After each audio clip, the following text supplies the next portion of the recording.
Guys, প্রতিদিনের মতো আজকেও চলে এসেছি নতুন একটা রেসিপি নিয়ে। আজকের রেসিপিতে থাকছে কচুরমুখী দিয়ে পুঁই শাক আর চিংড়ি মাছ দিয়ে ইলিশ মাছের রেসিপি।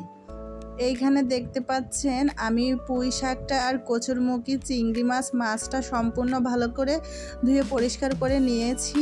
এখন চলে যাব রান্নার প্রসেসিংয়ে। আপনাদেরকে রান্নার প্রসেসিংটা দেখিয়ে দিব, চলুন তাহলে। এইখানে আমি ইন্ডাকশনের চুলায় কড়াই বসিয়ে দিলাম।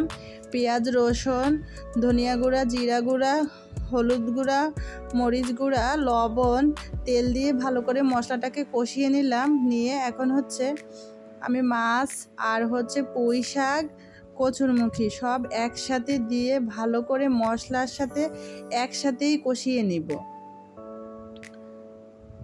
ভালোভাবে নেড়েচেড়ে দিয়ে আমি ঢাকনাটা লাগিয়ে কিছুক্ষণ কষিয়ে নিব।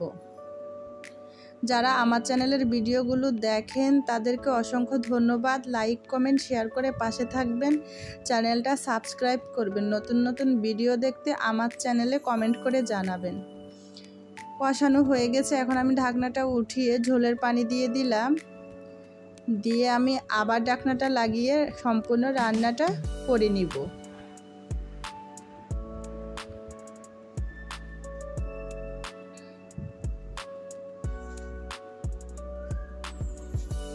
কতটা সুন্দর হয়েছে, এই যে দেখতে পাচ্ছেন। ঢাকনাটা উঠিয়ে আরেকবার চেক করে নিলাম। ভালোভাবে নেড়েচেড়ে দিয়ে যখন একদম ঝোলটা মাখো মাখো হয়ে আসবে তখন আমি রান্নাটা নামিয়ে নিব চুলা থেকে।